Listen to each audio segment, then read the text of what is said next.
On 27th April 2023, the National Nyotra People's Federation (NHPF) had lodged a complaint with the Superintendent of Police East Khasi Hills against two persons that include Rumi Chaudhary and one Rajiv of Assam on allegations of duping the people of Meghalaya through money exchange tactics. Speaking to newspersons today, the president of the Federation, Andreas Nonkanri, said that the complaint was lodged so as to apprise the police department of the deception to the people of Meghalaya by Rumi Chaudhary and her accomplice Rajiv by encouraging them to deposit a certain amount of money in exchange for twice or thrice the deposited amount. Nonkanri further urged upon the people of the state not to fall prey to such deceptive activities as they may be cheated of their money and not be able to retrieve it. Jongi kumdaseng hang depo SP office kalau komplain against jaga Rumi Chaudhary. Ini ke Rumi Chaudhary kepada napo katanya sam.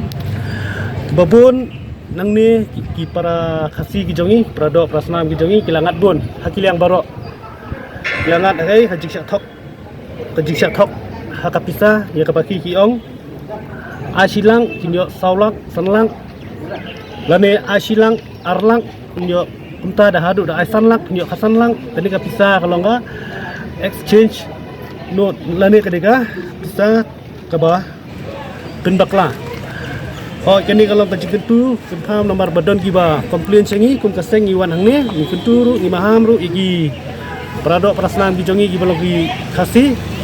bakimbet baki suget keluar naduk di social media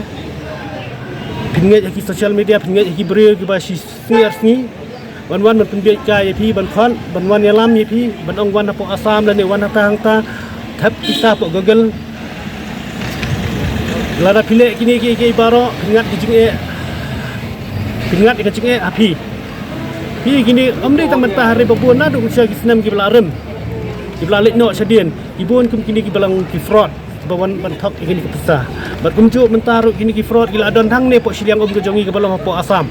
Kini nak po asam kikot ipi kin pawan po asam bandong tawan ra ita kapisa ngin IP double triple kani ngalong ka duplicate notes mo kapisa thok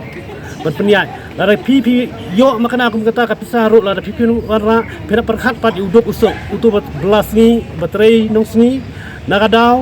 utu lara uyo itu kapisa dai penyai yang ni po selong lara penyai ni po selong gini kibadi waidong gini ki baterai belas ni kiyo itu kapisa lara kira abang kira syamak nak samak dak sauno nomor kiyo su benar kami kata kapisa dari kebabun kiba syong yo ki juplang pisa sanspa si hajar ada yo kata pisa thau ki penha kili ai kisah proyek dak sauno kimyo su benar kam kanu kalong jingdu nong ru kam tam